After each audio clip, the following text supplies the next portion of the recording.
Hello student, तो start करते हैं। ये फोर्थ पार्ट है। 3 पार्ट में आपको अपलोड कर चुका हूं, जो हमारी प्रीवियस ईयर स्पॉन्सरशिप के क्वेश्चन की सीरीज चल रही है, उसी का ये फोर्थ पार्ट मैं लेकर के आया हूं। ठीक है, आपके सब कुछ स्टार्ट हो गए हैं। केमिस्ट्री वाले सर भी आपको प्रीवियस ईयर वाले करवा रहे हैं, इंग्लिश वाले सर भी आपको प्रीवियस ईयर के करवाने लगे हैं, फिजिक्स का मैं करवा ही रहा हूं, और मैथ वाले सर भी आपके प्रीवियस IMU CET के करवा रहे हैं। इसके बाद वो स्पॉन्सरशिप वाले भी करवाएंगे। तो आप लोग जो भी IMU को फोकस कर रहे हैं, वो कोशिश करें कि इसी के एक प्रकार से पैटर्न पे आप लोग तैयारी करिए। जैसे हम लोग पढ़ा रहे हैं, उसी पैटर्न के क्वेश्चंस को आपको फॉलो करना है। ये आपको एक बेंचमार्क मिलेगा कि बेंचमार्क मतलब किस प्रकार के क्वेश्चंस की हमें तैयारी करनी है, तो उसको इसके बिहाफ पे आप और क्वेश्चन अटेम्प्ट कर सकते हैं। तो स्टार्ट करते हैं। जैसे पहला क्वेश्चन है आज का, दे रखा है यहाँ पर, दिया है क्वेश्चन में, the intensity of magnetic field is V and dipole moment is M, the maximum potential energy is. जिन्होंने मैग्नेट पढ़ा होगा उनको पता होगा कि पोटेंशियल एनर्जी का फॉर्मूला था U equal to M dot V, minus sign भी हुआ करता था यहाँ पर, ये ध्यान रखिएगा, minus sign M dot V। ठीक है, तो यहां से अगर बात करें, ये वेक्टर क्वांटिटी को ले लेते हैं, तो यहां से MV और आपका आ जाएगा cos theta with minus sign. अब यहां पर अगर मैं थीटा को, थीटा इक्वल टू आपका पुटअप कर दूं 0 डिग्री, तो यहां से माइनस का MV आ जाएगा। अगर मैं थीटा इक्वल टू आपका 90 डिग्री पुटअप कर देता हूं, तो यहां से आपका 0 आ जाएगा। अगर मैं theta equal to 180 degree put up कर देता हूं, तो यहां से आपकी वैल्यू आ जाएगी MV। तो यही वैल्यू मैक्सिमम है, ये वैल्यू मिनिमम है। तो 0 डिग्री पे मिनिमम होता है, 180 डिग्री पे मैक्सिमम होता है। तो मुझे यहां पर एंगल नहीं बताना है, मुझे सिर्फ क्या बताना है कि वो मैक्सिमम वैल्यू क्या होगी पोटेंशियल एनर्जी की, तो वो हो जाएगी आपकी M इंटू V। ठीक है, नेक्स्ट क्वेश्चन। नेक्स्ट क्वेश्चन दे रखा है, अ कैन फिल्ड विद वाटर, कोई कैन लिया और एक फिल्ड वाटर से फिल कर दिया है, is resolve in a vertical circular radius of 4 metre. किसी वर्टिकल सर्कुलर पाथ पे क्या कर रहा है, रिवॉल्व करवा रहा है। ठीक, if water does not fall down the period of revolution will be. तो आपको टाइम पीरियड बताना है कि जब वो वर्टिकल पाथ में ऐसे घुमा रहा हो तो वाटर को गिरना नहीं है, तो वो टाइम पीरियड की बात करते हैं। तो पहले इसके कॉन्सेप्ट को समझिएगा कि जब भी वर्टिकल सर्कुलर पाथ में किसी मान लेते हैं स्टोन को बांध करके मैं घुमाता हूं, तो मिनिमम वेलोसिटी टॉप पे क्या होना चाहिए, मिनिमम वेलोसिटी बॉटम पे क्या होना चाहिए, और मिड पे क्या होना चाहिए। जब तक आपको ये नहीं पता होगा तब तक आप कर नहीं पाएंगे। तो यहां से अगर बात किया, तो ये मैंने कोई एक सर्कुलर पाथ लिया, ये मिड पॉइंट हो गया, ये इसका टॉप पॉइंट हो गया, और ये इसका बॉटम पॉइंट हो गया। 3 पॉइंट फोकस करने हैं। ठीक है, तो यहां पर जो टेंशन होता है, वो टेंशन मैं अगर A पॉइंट मान लेता हूं, इसको B पॉइंट मान लेता हूं, और इसको C पॉइंट मान लेता हूं, तो यहां पर जो टेंशन TA की वैल्यू होगी वो 0 हो जाएगी, और जो VA की वैल्यू होगी वो रूट के अंदर R इंटू G होगी। R यहाँ पर रेडियस ऑफ पाथ है। ठीक, यहां पर अगर बात करते हैं, तो इस पॉइंट पे आ जाएगा जो आपका TV होगा वो 3 टाइम्स ऑफ द वेट हो जाएगा, जितना वेट इसका होगा। ठीक है, उसके 3 टाइम्स हो जाएगा। और यहां पर अगर मैं बात करता हूं आपकी वेलोसिटी की, तो VV हो जाएगी आपकी रूट के अंदर 3RG। ठीक, ये वैल्यू आ जाएगी। बॉटम पॉइंट पे अगर बात करते हैं, तो जो टेंशन होगा TC वो हो जाएगा 6 टाइम्स ऑफ द वेट, और जो वेलोसिटी होगी VC इक्वल टू वो हो जाएगा 5 टाइम्स ऑफ द RG। ये हो जाएगा। तो ये पॉइंट जिसको पता होंगे ये क्वेश्चन को आसानी से कर पाएगा। तो यहां पर कम से कम इतनी वेलोसिटी तो चाहिए ही चाहिए टॉप पॉइंट पे, तभी ये इस सर्कुलर पाथ को कंप्लीट करेगा। बाई चांस यहां पर अगर टॉप पॉइंट पे वेलोसिटी 0 हो जाती तो धड़ाम से यहीं पर आ जाता, तो इसका मतलब क्या होता, वाटर फॉल हो जाता। तो उस टॉप पॉइंट पे कम से कम वो वेलोसिटी चाहिए जो कि इसको सर्कल को कंप्लीट करवा पाए, और अगर सर्कल कंप्लीट हो जाएगा इसका मतलब वाटर ड्रॉप नहीं होगा। तो मिनिमम वेलोसिटी V मिनिमम अगर मैं बात करता हूं एट अ टॉप पॉइंट, वो कितना लिखा हुआ है, R इंटू G। R कितना दे रखा है आपका 4, और G की वैल्यू मैंने यहाँ पर 10 ले लिया, तो 40 आ गया। अब मुझे टाइम पीरियड निकालना है, तो time period equal to 2 pi R divided by V minimum. आपने velocity equal to distance divide by time से कर दिया, तो वेलोसिटी यहां पर अगर रखा होता, distance divide by time, time को मैं यहां पर ले गया, ठीक है, तो 2 पाई आर, एक साइकिल कंप्लीट करने में कितनी डिस्टेंस चलेगा, 2 पाई आर चलेगा ना, एक साइकिल कंप्लीट करने में जो टाइम लगता है वही तो टाइम पीरियड कहलाता है। और कितनी वेलोसिटी से, इस वेलोसिटी से वो टॉप पॉइंट पे पहुंचना चाहिए। तो यहां से अगर बात करता हूं तो 2 पाई, और ये आपको 4 दे रखा है, और यहां से ये आपका 40 दे रखा है। तो अगर यहां से बात करते हैं तो 2 पाई और यहां से 4, 40 का 2 बाहर निकाल लिया, √10। √10 में आप लोगों को एक क्वेश्चन में बता चुका हूं कि √10 की वैल्यू अगर यहाँ पर √10 दिया हुआ है तो इसी को पाई के बराबर कह सकता हूं, क्योंकि पाई की वैल्यू 3.14 होती है, तो अप्रोक्सीमेट √10 की वैल्यू भी 3.14 के बराबर होती है। तो यहां से अगर काटे तो ये वैल्यू कट गई, इसका मतलब क्या आ जाएगा, 4 सेकंड आपका टाइम हो जाएगा। तो आपका वैल्यू क्या हो जाएगा, 4 सेकंड, ये हो जाएगा, ठीक है। टाइम पीरियड यहां पर इसका 4 सेकंड होगा। नेक्स्ट क्वेश्चन में अगर बात करते हैं, स्ट्रेन इज अ, स्ट्रेन क्या है, वेक्टर क्वांटिटी है, स्केलर क्वांटिटी है, नन ऑफ दीज है, ये टेंजर क्वांटिटी है। तो यहां पर ये ध्यान रखिएगा कि जो आपका स्ट्रेन है वो आपकी टेंजर क्वांटिटी होती है, याद रखना पड़ेगा। आपने स्केलर और वेक्टर पढ़ रखा है, टेंजर नहीं पढ़ रखा, तो इसको डायरेक्टली याद भी रखिएगा, ठीक है। कुछ क्वेश्चन मैंने पहले ही आपको बताया है कि जो थ्योरी वाले क्वेश्चन होंगे आपको याद भी करने पड़ेंगे, हर चीज में फॉर्मूला नहीं अप्लाई कर सकते हैं, ठीक। यहां पर नेक्स्ट क्वेश्चन की अगर बात करें, नेक्स्ट दे रखा है, an astronaut weight 70 kg on earth if it is taken inside a satellite revolving in circular orbit of around the earth at the height of 3200 kilometre, ठीक, ये आपको दे रखा है। तो यहां पर देन हिज वेट इज, तो इसका वेट क्या हो जाएगा, 0 हो जाएगा। एक तो आप यहां से भी निकाल सकते थे, कैसे, आपने जी डैश का एक फॉर्मूला पढ़ा होगा, g dash equal to g 1 minus का 2h divided by R E, इससे पढ़ा होगा। तो जी डैश इक्वल टू जी की वैल्यू क्या हो गई, मतलब जी वही है 1 और 2, h की वैल्यू 3200 और यहाँ पर 6400 किलोमीटर दे रखा है, ये वही हो गया। तो 1 माइनस 1 जी डैश वैल्यू क्या आ गई, 0 आ गई। तो वेट का फॉर्मूला क्या होता है, weight is equal to m into g dash कर दोगे किसी सर्टेन हाइट पर, जी डैश की वैल्यू 0 मिल रही है, इसका मतलब वेट क्या हो जाएगा आपका, 0 हो जाएगा, आंसर हो गया, ठीक है।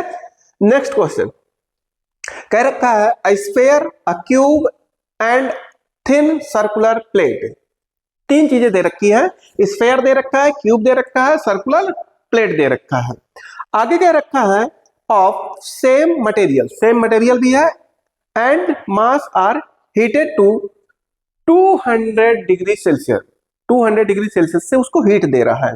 तो कह रखा है which one will cool slowest under similar, अब बताइए कि कौन जल्दी कूल डाउन करेगा, ठीक है। तो अब यहां से अगर बात करते हैं जिसका, अब यहां से एक पॉइंट याद रखिएगा, क्योंकि ये रटने वाली चीज नहीं है, इसको आपको याद रखना पड़ेगा, जिसका सरफेस एरिया डिवाइडेड बाई, मतलब सरफेस एरिया और वॉल्यूम का रेशियो कम होगा, जिसका सरफेस एरिया और वॉल्यूम का रेशियो कम होगा वो स्लो कूल करेगा, स्लो कूल करेगा। जिसका इसका रेशियो कम होगा वो स्लो कूल करेगा, जिसका surface area divided by volume की वैल्यू ज्यादा होगी वो फास्ट कूल करेगा, ठीक है। बस आपको, तो अगर यहां पर स्फीयर की बात करते हैं तो स्फीयर का सरफेस एरिया और वॉल्यूम ज्यादा अंतर नहीं होता है, surface area 4 pi r square, 4 pi r square, और यहां से 4/3 पाई आर क्यूब, ज्यादा अंतर नहीं होता है। तो एक प्रकार से यही आपका आंसर हो जाएगा। और सबसे कम की अगर बात करते हैं तो ये एरिया ज्यादा होगा और वॉल्यूम कम होगा, तो ये वैल्यू ज्यादा हो जाएगी, ठीक है। इसका मतलब सबसे स्लो जो करेगा वो स्फीयर करेगा, और सबसे फास्ट जो करेगा वो थिन सर्कुलर आपकी प्लेट करेगी, ठीक। तो यहां से ये क्वेश्चन को आपको याद रखना है। नेक्स्ट दे रखा है, number of electron emitted by a surface is directly proportional to. अब किसी आपके जैसे आप लोगों ने डुअल नेचर ऑफ लाइट में फोटो इलेक्ट्रिक इफेक्ट पढ़ा होगा, तो यहाँ पर दो प्लेट लगी होती है और ये आपका ट्यूब में बंद होता है। यहाँ से अगर बात करते हैं, ये आपका यहाँ से ये बनाया जाता है कुछ ऐसे स्ट्रक्चर, ये कुछ ऐसे स्ट्रक्चर बना होगा, ठीक है। यहाँ पर ये क्या होगी, कैथोड आपकी प्लेट होगी, कैथोड प्लेट होगी, और यहाँ पर क्या होगी, एनोड प्लेट होगी। यहाँ से लाइट रे डालता है, ये लाइट रे डालेगा, ठीक है।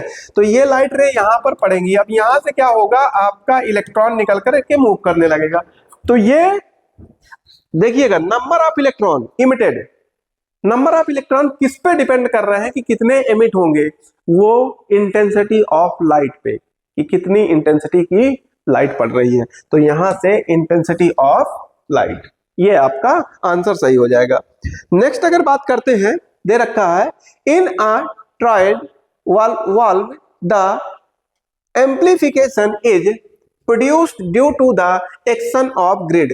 ये एकदम से थ्योरी का क्वेश्चन है, तो आपको इसको याद रखना पड़ेगा। इसके लिए कोई फॉर्मूला नहीं है, आपको डायरेक्टली ये याद रखना है कि अगर ये क्वेश्चन आपको कभी रिपीट होता है, इन अ triad valve the amplification is produced due to the action of grid, grid के कारण से, ठीक है। नेक्स्ट क्वेश्चन की अगर बात करते हैं, ये क्वेश्चन आ गया, when a wire is stretched that its radius becomes r/2। Radius कितनी हो जा रही है, r/2 हो जा रही है। तो देखिएगा, समझ लेते हैं इस क्वेश्चन को। मान लेते हैं इनिशियली आपने कोई ये लिया था, इसका आपका लेंथ l थी और रेडियस r थी, ये हुआ, ठीक है, रेडियस r, स्मॉल r मान लेते हैं।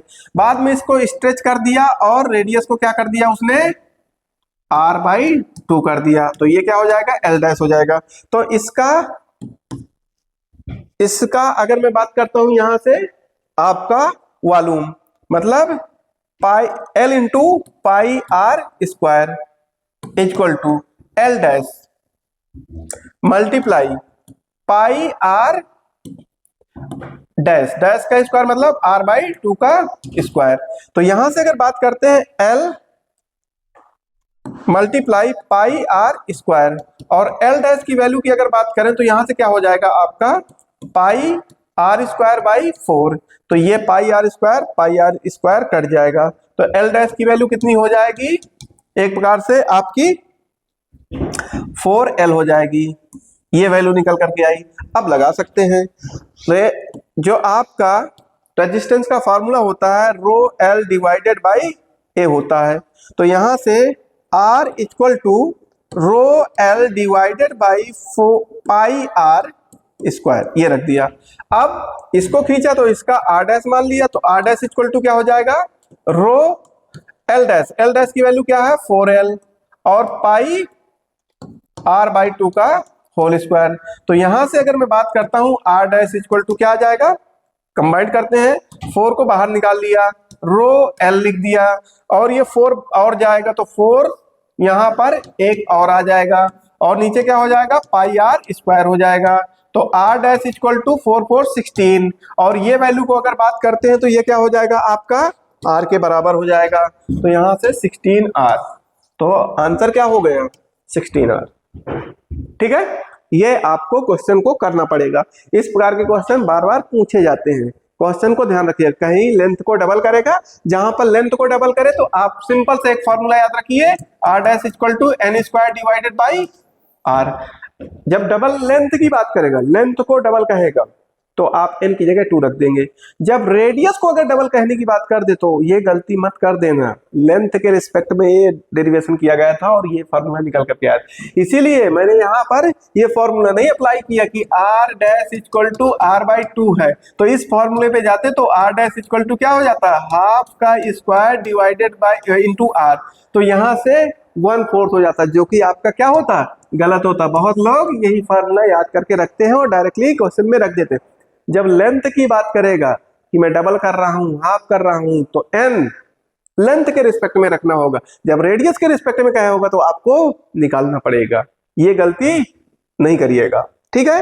नेक्स्ट क्वेश्चन, नेक्स्ट दे रखा है, for which of the following the surface tension is highest. अब यहाँ पर सबसे ज्यादा सरफेस टेंशन किसका होता है?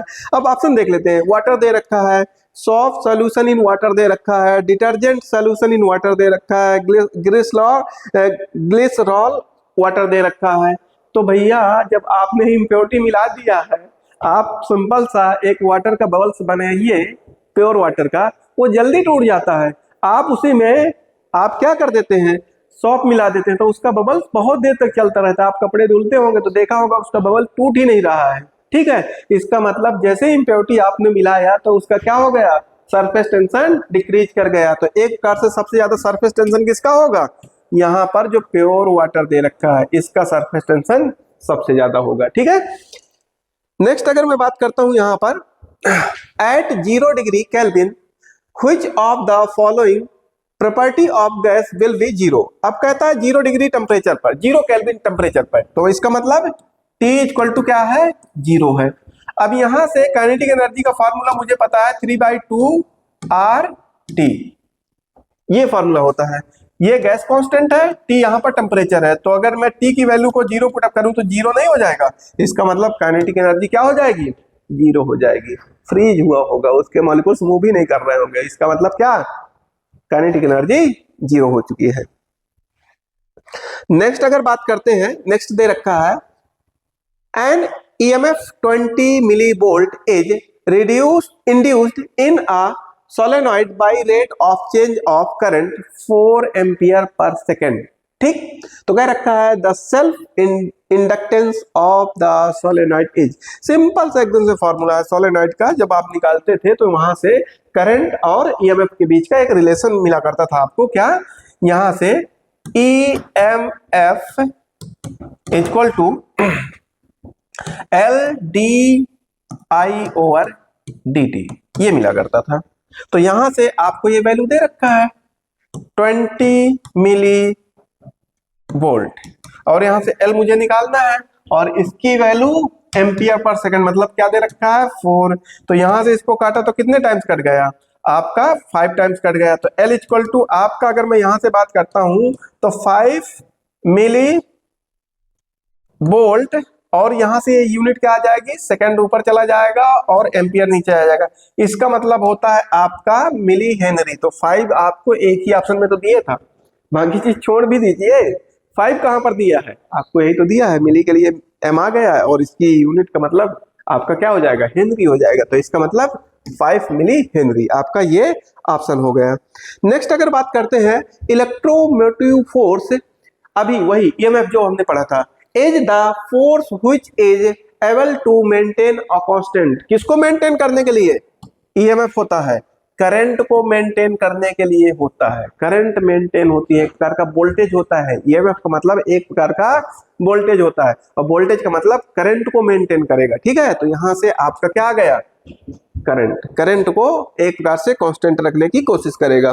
नेक्स्ट अगर बात करते हैं, when the moon is near the horizon then the appears bigger because of, ये एप्लीकेशंस में इनके पढ़े होंगे, जो आपने यहाँ पर atmospheric refraction, diffraction, scattering of light, total internal reflection, तो इनके कुछ एप्लीकेशंस होते हैं जो कि एकदम से थ्योरेटिकल पोर्शन होता है। इसका मतलब यहाँ से आपको ये डायरेक्टली याद होना चाहिए कि किसके कारण से, एटमॉस्फेरिक रिफ्रैक्शन के कारण से होता है। क्या कह रखा है, when the moon is near to horizon, जब मून निकलता है आपको दिखाई देता है कि निकल रहा है जैसे, ठीक है, तो इसका मतलब वो बड़े साइज का दिखाई दे रहा होता है, तो किसके कारण से, एटमॉस्फेरिक रिफ्रैक्शन के कारण से दिखाई देता है। ठीक है, नेक्स्ट अगर बात करते हैं यहाँ पर, next question, a current wire of carrying current north to south is placed overhead a compass needle, the south pole of the needle bends towards। इसको मैंने प्रॉपरली एक्सप्लेन करने के लिए इसका सॉल्यूशन भी आपके सामने एकदम से एक्सप्लेन्ड वे में रख रहा हूं, ठीक है, तो आप वहां से थोड़ा सा समझ पाएंगे, ऐसे नहीं समझ पाएंगे अगर ये एक्सप्लेन नहीं किया जाएगा। इस कारण से प्रॉपर एक्सप्लेन करके मैं बताता हूं आपको। आंसर उसका ईस्ट सही है, ईस्ट डायरेक्शन में। Current flow north to south, उसने कहा करंट नॉर्थ से साउथ फ्लो हो रही है in the wire placed overhead, ठीक है, जो कि कंपास के पास ओवरहेड कंपास के पास रखा हुआ है, एक प्रकार से फ्लो कर रहा है। Use the right hand thumb rule, right hand thumb rule कहां से, नॉर्थ से साउथ है, right hand thumb rule along current north to south, north से साउथ की तरफ करंट जा रही है। Curl finger gives the magnetic field direction around the wire, जो फिंगर कर्ल्ड होंगी वो क्या देंगी, एक प्रकार से आपकी मैग्नेटिक फील्ड की डायरेक्शन को शो करेंगी। At the position of the compass below the wire the magnetic field is directed toward the east, toward the east, north वो नॉर्थ ये south, toward the east, toward the east, east ध्यान रखिएगा, तो east की तरफ। इसका मतलब यहां पर लिखा हुआ है the south pole of the compass needle bend along the magnetic field direction so the south pole bend toward east. आप डायरेक्टली यहां से इसका विद एक्सप्लेनेशन देख सकते हैं, ठीक है। वैसे मैं आपको ऐसे समझाने की कोशिश करता तो आपको समझ में नहीं आता, इसीलिए मैंने इसके वो पॉइंट्स लिखे हैं जिससे कि आपको इसका एक्सप्लेनेशन समझ में आ जाए। तो ईस्ट पॉइंट, ठीक है। नेक्स्ट क्वेश्चन की अगर बात करें, यहां पर नेक्स्ट दे रखा है, कह रखा है a beaker containing a liquid is kept inside a big close jar. एक बीकर है, एक जार के अंदर उसने क्या कर रखा है, क्लोज कर दिया उसको, तो कह रखा है a beaker containing a liquid, beaker के अंदर लिक्विड है, ये ध्यान रखिएगा, बीकर के अंदर लिक्विड है, containing a liquid is kept inside a big close jar, बंद एक जार में उसने अंदर रख दिया। If the air is continuously pumped out the pressure in the liquid near the bottom of the liquid will be, तो आपका इसका आंसर हो जाएगा रिमेन कांस्टेंट, क्योंकि यहां से पंप कर रहा होगा तो उसके सरफेस पे एक प्रकार से क्या रहेगा, वो प्रेशर बढ़ता जाएगा, बट अंदर का प्रेशर कांस्टेंट रहेगा, तो इसका मतलब आपका लिक्विड का प्रेशर कांस्टेंट रहेगा। तो यहाँ पर रिमेन कांस्टेंट, आपको ये ऑप्शन यहाँ पर टिक करना था, रिमेन कांस्टेंट, ठीक है। नेक्स्ट बात करते हैं, नेक्स्ट क्वेश्चन दे रखा है a charge particle is whirled in a horizontal circle on a frictionless table by attaching to a string fixed at one point. If a magnetic field is switched on in the vertical direction, the tension in the string is। अब यहाँ फिर से मैंने इसको explain करने की कोशिश किया है, क्योंकि ये आपको ऐसे अगर मैं समझाऊंगा तो समझ में नहीं आएगा, तो विद एक्सप्लेनेशन इसको भी देखते हैं कि क्या कहना चाह रहा है। आपका ऑप्शन तो में इंक्रीज और डिक्रीज ये आ जाएगा, बट यहां पर एक्सप्लेन करते हैं, देखते हैं बात क्या होता है। The particle move in a horizontal circle so it velocity is horizontal, horizontal circle का मतलब ये होता है, हॉरिजॉन्टल सर्कल का मतलब ये होता है। A vertical magnetic field produces a magnetic force F equal to q v multiply v, q v मतलब वेलोसिटी और बी मतलब मैग्नेटिक फील्ड, क्यू मतलब charge. F equal to q v that is horizontal and radial, ये horizontal and अंदर की तरफ radial, ठीक है, ये ध्यान रखिएगा, रेडियल और हॉरिजॉन्टल। तो डिपेंडिंग ऑन, किस पे डिपेंड करेगा, direction of magnetic field up and down, किधर से है, मैग्नेटिक फील्ड ऊपर की तरफ है, ये डाउन है, इस पे डिपेंड करेगा। Sign of the charge, charge के मतलब चार्ज के साइन पे डिपेंड करेगा कि निगेटिव लिया है कि पॉजिटिव लिया है। सेंस ऑफ रोटेशन, किस तरफ रोटेट कर रहा है उस पे भी। तो ये आपके तीन फैक्टर हैं जिन पे ये क्या करेगा, डिपेंड करेगा। कौन, direction of the magnetic field, question इससे भी बन सकता है, इस कारण से इसको ध्यान से पढ़ना है। Sign of the charge, charge के साइन पे डिपेंड करेगा। सेंस ऑफ द रोटेशन, किधर की तरफ रोटेट कर रहा है, एंटी क्लॉकवाइज क्लॉकवाइज, वो आपको देखना पड़ेगा। तो कह रखा है the magnetic force can act towards और सेंटर, अब उसके हिसाब से इनके जिस हिसाब से ये दिया होगा उसके हिसाब से सेंटर की तरफ एक्ट कर रही है मैग्नेटिक फील्ड या अवे फ्रॉम द सेंटर, इस पे डिपेंड कर देखना पड़ेगा। तो if it act toward the centre, अगर सेंटर की तरफ रिएक्ट कर रही है, एक्ट कर रही है, required centripetal force reduces, tension decreases. इसका मतलब टेंशन क्या हो जाएगी, डिक्रीज कर जाएगी। अगर इसी की तरफ एक्ट कर रहा होगा इसका मतलब रिड्यूस कर जाएगी, अगर बाहर की तरफ तो इसका मतलब इंक्रीज कर जाएगी। तो आगे क्या रखा है, if it acts away from the centre, centre से अगर दूर जा रहा होगा, required centripetal force increases, tension increases. तो इसका मतलब विद एक्सप्लेनेशन इसको आपको समझना पड़ेगा। पर ये 3 पॉइंट जो है ये क्वेश्चन बनने के चांसेस हैं कि किन पॉइंट्स पे डिपेंड करता है।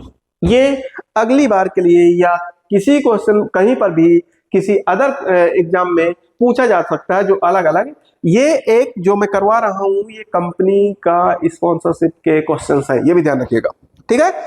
नेक्स्ट अगर बात करते हैं, next question, a laser is coherent source because it contains. Simple है एकदम से। जब आप कोहेरेंट सोर्स पढ़ेंगे वहां पर तो वहां पर आपको एक पॉइंट मिलेगा, coordinated wave of a particular wavelength. एक किसी पर्टिकुलर सोर्स से क्या, जब सेम टाइप की वेवलेंथ होगी तो कोहेरेंट सोर्स होगा, ठीक है। तो इसका मतलब डी ऑप्शन आपका यहां से करेक्ट हो जाएगा। नेक्स्ट क्वेश्चन में अगर बात करते हैं, a particle has a velocity u towards east at t equal to 0। यहां पर देखिएगा वेलोसिटी इनिशियल क्या दे रखा है, u दे रखा है, और t इक्वल टू क्या दे रखा है, 0 दे रखा है, ठीक है। आगे कह रखा है it's acceleration is towards waste, और इसका जो ये इसका ईस्ट की तरफ है, ये ध्यान रखना, ये ईस्ट की तरफ है, और जो एक्सेलरेशन दे रखा है वो वेस्ट की तरफ दे रखा है। मतलब यहां पर कहना क्या चाह रहा है, रिटार्डेशन है, ठीक है। तो आगे क्या कह रखा है, west end is constant, constant भी है, let x A and x B be the magnitude of displacement in the first 10 second and the next 10 second. अलग अलग 10 सेकेंड, यहां से अगर बात करें, ये 10 सेकेंड में उसने कहा है, पहले 10 सेकेंड में एक्स ए चला है, लास्ट के 10 सेकेंड में उसने कितना चला है, एक्स बी चला है। बट यहां पर डेटा उसने क्लियर नहीं किया है, टाइम तो उसने क्लियर कर दिया है, एक्सेलरेशन की वैल्यू या वेलोसिटी की वैल्यू उसने क्लियर नहीं किया है। इस कारण से यहां पर आप इसका आंसर क्लियर नहीं निकाल सकते हैं, ठीक है। इसका मतलब यहां से क्या करना होगा, डेटा इनसफिशिएंट है, डेटा इनसफिशिएंट है। मैं कैसे डिसाइड करूंगा, अगर बाई चांस उसने क्या कहा होता कि ये कोई ऑब्जेक्ट है किसी कांस्टेंट एक्सेलरेशन से चल रहा है, समझिएगा, ये कोई ऑब्जेक्ट है किसी कांस्टेंट एक्सेलरेशन से चल रहा है और उसका एक्सेलरेशन की वैल्यू ये दिए होता कुछ भी, तो यहां से मैं क्या करता कि आपका पहले 10 सेकंड में निकालता एक्स ए की वैल्यू तो कुछ ना कुछ आती, फिर लास्ट के 10 सेकंड में निकालता तो कुछ ना कुछ वैल्यू आती, कुछ ना कुछ वैल्यू आती। तो जब इसका रिलेशन बनता तो वो बनता x v equal to 3 times of x a, ये रिलेशन बन करके आता। एक मैंने टॉपिक पढ़ाया था लीनियर मोशन, तो वहां पर gravitational motion due to gravity, वहां पर इसको समझ सकते हैं कि जब मैं यहां पर ऑब्जेक्ट को ड्रॉप कर रहा था तो अलग अलग एक एक सेकंड मैंने लिया था, आप एक एक सेकंड लेके चले, 10 सेकंड लेके चले, 5 सेकंड लेकर के चले, डिस्टेंस का रेशियो वही आता है। तो यहां से x आया था, अगले सेकंड में अगर बात करते थे तो 3x आया था, अगले सेकंड में अगर बात करते थे तो यहाँ पर 5x आया था। इसी प्रकार मैंने 5 सेकंड के लिए निकलवाया था तो 7x आया था और 9x आया था। तो ये अलग अलग सेकंड का रेशियो था। तो वही यहाँ पर भी, तो यहाँ पर क्या था, acceleration due to gravity constant था, इसके कारण से वहां से एक रिलेशन बन रहा था। तो यहाँ पर डेटा इनसफिशिएंट है, इस कारण से इस क्वेश्चन को मैं प्रॉपरली सॉल्व नहीं कर पाऊंगा, ठीक है। तो ये ध्यान रखिए। नेक्स्ट अगर बात करते हैं, दे रखा है a body of weight W1 is suspended from the ceiling of a room through a chain of weight 2। अब देखिएगा, यहां से समझिएगा, ये कोई रूफ है, ये कोई रूफ है यहां से, ठीक है। यहां से एक चैन लटका दी गई है चैन के थ्रू। अगर मैं बात करता हूं, ये सस्पेंडेड है, इसका वेट W1 है और इस चैन का वेट W2 है। तो अब देखिएगा यहां से क्या कह रखा है, द सीलिंग पुल्स, सीलिंग कितने से इसको खींच रही है, the chain by a force, कितने से, तो यहां से फोर्स कितना, सीलिंग कितना फोर्स लगा रही होगी, उसको उसका वेट चैन का भी खींचना पड़ेगा और एक प्रकार से जो वेट लटक रहा है उसको भी खींचना पड़ेगा। तो टोटल फोर्स कितना लगाना पड़ेगा, W1 प्लस W2 लगाना पड़ेगा। ठीक है, तो ये आपका नेक्स्ट क्वेश्चन हो गया।